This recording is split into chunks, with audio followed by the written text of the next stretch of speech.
የኤርትራ ትልቁ ስጋቴ ነው። የምጽዋ የአሰብና የታጁራ ፕሮጀክት። የኢትዮጵያና የኤርትራ አንድነት የጀመረው በወደብ የነበረ ሲሆን ጊዜውም በአክሱም ዘመነ መንግስት ነበር። በዚያን ጊዜ የአክሱም ግዛት የዛሬቱን የሰሜን ኢትዮጵያና የዛሬቱን ኤርትራ በብዙ ጉዳዮች በተለይም በኢኮኖሚ የገበያ መዋቅር አስተሳስሮ የያዘ እንደነበር ይነገራል። የትስስራቸው ምክንያት ደግሞ ምጽዋ ወደብ ነበረች። ያኔ ምጽዋ ዝነኛ በነበረችው አዶሊስ ትታወቅ ነበር። ጥንታዊ ወደቦች ከሚባሉት መካከል አንዷ ስትሆን አክሱም ከአረቢያ ጋር ለመገበያየት በሚል የአዶሊስ አሊያም ደግሞ በምጽዋ አቅራቢያ ያለችውን ይህችኑ ጥንታዊና ታሪካዊ ወደብ ስትጠቀም መቆየቷን የሚያስረዱ የታሪክ መረጃዎች አሉ።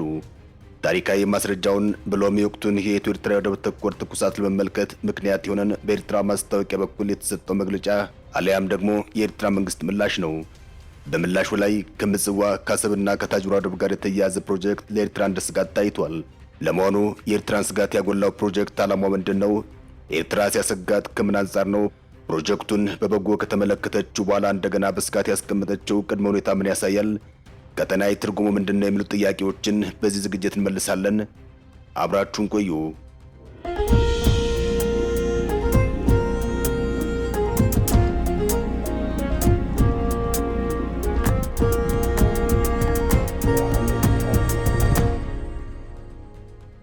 የምጽዋ ቁልፍ ጉዳይ። የኢትዮጵያ ወደብ ፈተና የበዛው በሁለት ዋና ዋና ምክንያቶች ሲሆን አንደኛውና ዋነኛው የአክሱም ውድቀት ነው። ሁለተኛው የኤርትራ ከኢትዮጵያ መገንጠል ሲሆን እነዚህ ሁለት ምክንያቶች ሰፊ ትንታኔን የሚጠይቁ መሰረታዊ አንኳር የታሪክ አሃዶች ናቸው። የወቅቱን ሁኔታ ለመረዳት በመጠኑ እናያቸው። ከምጽዋ ስንጀምር ኢትዮጵያ በአሰብ ቀይ ባህር ወደብ መጠቀም የጀመረችበትን ጊዜ ያስታውሳል። የወደብ ጉዳይ የገበያ ትስስር አጀማመር በዋናነት በዚያን ጊዜ አክሱም ግዛት የዛሬቱን የሰሜን ኢትዮጵያና የዛሬቱን ኤርትራ የሚያገናኝ ማለትም አክሱምን ከአረቢያን ጋር ለማገባየት በሚል ምክንያት መንግስታዊ እቅድ ተይዞም የዚያን ጊዜዋን አዶሊስ የዛሬቱን ምጽዋ አቅራቢያ ያለችውን ወደብ መጠቀም ጀመረች። ይሄኔ የአክሱም ስልጣኔ ከፍ ብሎ ታይቷል። ኤርትራም በዚያን ጊዜ ኢትዮጵያ አካል ነበረች። ችግሩ ሁሉ ተደራርቦ የመጣው የአክሱም ውድቀትን ተከትሎ ሲሆን የአክሱም ውድቀት ለኢትዮጵያ ትልቁ ፈተና ምንጭ እንደሆነ ይነገራል። ከዚያ ጊዜ በኋላ የአዶሊስ የምጽዋ ወደብ ከኢትዮጵያ እጅ አንዴ ሲገባና ሌላ ጊዜ ሲወጣ ቆይቷል። ከአክሱም መውደቅ በኋላ ግን በዛጉዌና በሰሎሞናዊ ሥርወ መንግስት ጊዜያት ከመረብ ወንዝ ወዲያ ያለው ክፍል የንጉሠ ነገሥታቱ ግዛት አካል ቢሆንም ፈተናው ከበድ ብሏል። በተለይም ኤርትራ በጣሊያን ቅኝ ግዛት ከወደቀች በኋላ ፈተናው ውስብስብ ሆኖ መጨረሻ ላይ ኤርትራ እስከ መገንጠል አድርሷት ይኸው ዛሬ ላይ አንድ የነበሩት ሁለት ሀገራት ሆነው ዓለም እስኪገረም ድረስ አጀንዳ ሆነዋል። ወደ ጦርነት ይገባሉ ወይስ አይገቡም የሚለው ጉዳይም የብዙዎች ሆኗል። ኤርትራ በጣሊያን ቅኝ ግዛት ስር ቆይታ ስትመጣ የኢትዮጵያና የጣሊያን እሴት አጣምራ ያዘች። የጣሊያንንም የኢትዮጵያንም እሴት መያዟ ባልከፋ ትንሹ እሴት ትልቁን እሴት በልጦ መታየቱ አስከፊ እንደሆነ ይነገራል። ዛሬም ድረስ ፖለቲከኞቹ ናቸው እንጂ ህዝቡ ተለያይቶ የማይለይ የጋራ እሴት ያለው ነው የሚሉ መከራከሪያዎች ይቀርባሉ። የሆነ ሆኖ ግን ኤርትራ ኢትዮጵያን የወደብ ቁልፍ ይዛለች። ኤርትራ ለኢትዮጵያ ቁልፉን እስከምትሰጥ ድረስ የአይነቱ ግብግብ መፈጠሩ አይቀሬ እንደሆነም በርካቶች ይናገራሉ። ጊዜውና ወቅቱ አይታወቅም እንጂ ኢትዮጵያ ቁልፉን ስጪ ማለቷ እንደማይቀር ይገመት እንደነበረም ታሪክ አዋቂዎች ይናገራሉ። የምጽዋ አሰብ ቁልፍ ጉዳይ በዚያው የሚቃኝ ጥልቅ ታሪክ ያለው መሆኑ ይታወቃል። ለመሆኑ ኤርትራ ለምን ሰጋች? ወደብ ብትሰጥ ምን ይገጥማታል? የበርካቶች ጥያቄ ነው። መሰረታዊና ትልቁ ጥያቄ ማለት ይህ ነው። ኤርትራ የማይን አቋም ይዛ መቆየቱ አከራካሪ ጉዳይ አይደለም። የኢትዮጵያ የወደብ ጥያቄ አይቀሬ መሆኑን እያወቀች ከዚህ ሁኔታ ጋር ስትሸሽ ቆይታለች። የኢትዮጵያ ልሂቃንም ብዙውን ጊዜ በወደብ ጉዳይ ተጨንቀውና ተጠበው ሐሳብ ሲያዋጡ ቆይተዋል። ጉዳዩን የኢህአዴግ መንግስት አዳፍኖት ቆይቷል። አልፎ አልፎ በፓርላማ ይሁን በሌላ ስብሰባ ላይ ጥያቄው ሲነሳ የተበላሸ ምላሽ ነበር የሚሰጠው። እንዲያውም ጥያቄው እንዳይነሳ የተደረገበት ጊዜ እንደነበርም ይነገራል። ይህም ኤርትራን ክፉል ማዳስ ይዟታል። ኢህአዴግን የሚመስል መንግስት ይመጣል ብላ እንድታስብ ስላደረጋትም የወደብ ጥያቄ ሲነሳ ቁጡ አድርጓታል። የኢትዮ ኤርትራ መንግስታት መሰረት ለማስያዝ ፈተና የሆነው እንደሆነ ይነገራል። የኢትዮጵያ መንግስት ከኤርትራ መንግስት ጋር ሲገናኝ የመጀመሪያው ጥያቄ ወደብ ነው። ምጽዋን አልያም አሰብን ስጠኝ ወይም እንጋራ የሚል ጥያቄ ነው። ጠቅላይ ሚኒስትር አብይ አህመድ በፓርላማ ያረጋገጡትም ይሄን ነው። ከኤርትራ ጋር እርቅ ፈጥረው ከአዲስ አበባ አስመራ በተመላለሱበት ጊዜ ከኤርትራ ባለስልጣናት ጋር በመጀመሪያ ደረጃ የተነጋገሩት ከአሰብ ጋር በተያያዘ መሆኑን ተናግረዋል። አስመራ ሄደው ከፕሬዝዳንት ኢሳያስ አፈወርቂ ጋር የፊት ለፊት ንግግር ሲያደርጉም በመጀመሪያም የአሰብን ጉዳይ እንዳነሱ አስታውቀዋል።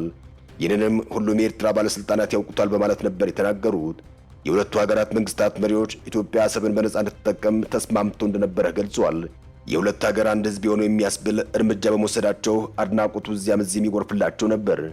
የኢሳያስና የአብይ ሰላም እርቅ ለአብይ አህመድ የኖቤል ሰላም ሽልማት ተሸላሚነት፣ ለኢሳያስ አፈወርቂ ደግሞ ዳግም ተፈላጊነት አጎናጽፏቸው እንደነበር የሚዘነጋ አይደለም። ይህ መልካም ግንኙነት ተመልሶ የተበላሸበት ምክንያት ከብዙ አቅጣጫ ታይቶ የሚተነተን ቢሆንም ዋናው መንስኤ ግን ወደብ ነው ማለት ይቻላል። የኢትዮጵያ መንግስት አሰብን ለማስመለስ ሲነሳ፣ የኤርትራ መንግስት በበኩሉ ይህማ ትንኮሳን የሚል መከራከሪያ ነጥብ ይዞ ክስ በማቅረብ ላይ ይገኛል። ትልቁ የኤርትራ ስጋትም በዚያው ይቃኛል። ይበልጥ ደግሞ የሚከተለው ፕሮጀክት ያሰጋታል። የምጽዋ አሰብ ታጅራ ወደብ ፕሮጀክት። የኤርትራው ማስታወቂያ ሚኒስትር የማነ ገብረ መስቀል ምላሽ ከሰጡባቸው ጉዳዮች መካከል ከምጽዋ አሰብ ታጅራ ወደብ ጋር የተያያዘ አንዱ ሆኖ ይታያል። ማስታወቂያ ሚኒስትሩ በኤክስ ገጻቸው ላይ በሰጡት ምላሽ በአሁኑ ሰዓት የኢትዮጵያ መንግስት በባህር በር ጉዳይ ላይ የሚከተለው አምታች የሆነ አካሄድ በቀጠናው ጦርነት ሊቀሰቅስ ይችላል በማለት ጠንከር ያለ ትችት ሰንዝረዋል።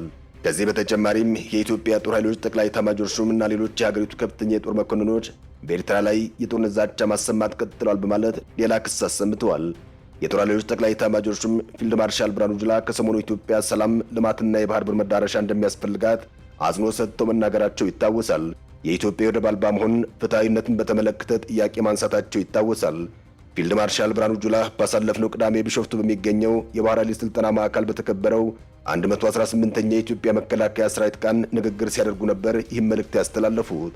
የኢትዮጵያ ሕዝብ ቁጥር አሁን ላይ 130 ሚሊዮን መድረሱን ተናግረዋል።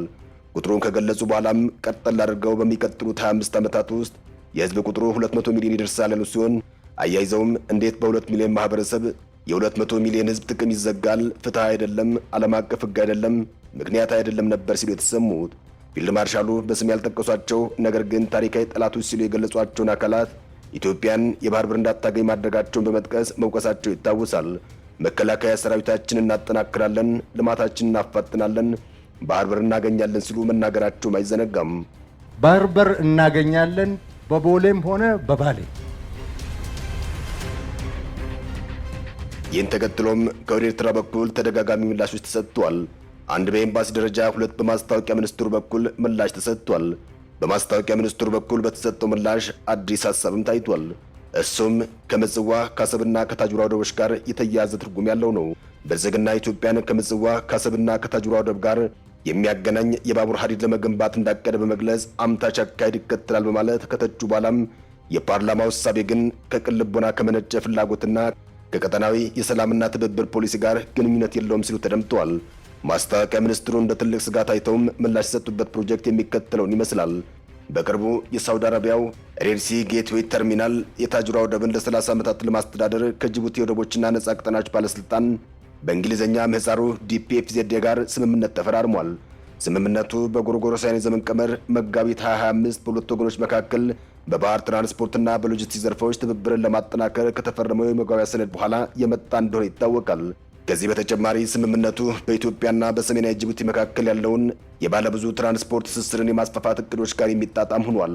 ለዚህ ማሳያ ለመጥቀስ ያክል በቅርቡ የኢትዮጵያ ምድር ባቡር ኮርፖሬሽን የሰሜን ኢትዮጵያን አካባቢዎች የቀይ ባህር ወደቦች ከሆኑት ታጁራ፣ አሰብና ምጽዋ ጋር የሚያገናኝ የመደበኛ መስመር ባቡር ለመገንባት $1.58 ቢሊዮን የሚያወጣ ፕሮጀክት ይፋ ማድረጉ ነው። ይህም ኤርትራን አስግቷል። ወደቦቹ ለሰሜን ኢትዮጵያና አካባቢ ቅርብ ሲሆኑ ለፖታሽየም ማዕድን ቁፋሮና ወደ ውጭ የሚላኩ ምርቶችን በማምረት ላይ ያተኮሩ ሌሎች ኢንዱስትሪዎችን ፍላጎት ይስባሉ። እንደ አውሮፓውያን አቆጣጠር በ2017 ስራ የጀመረው የታጁራ ወደብ የጅቡቲን ሰሜናዊ ክፍል የመሰረተ ልማት ዝርጋታን ለማስፋፋት ባላት እቅድ መሰረት የተገነባ ነው።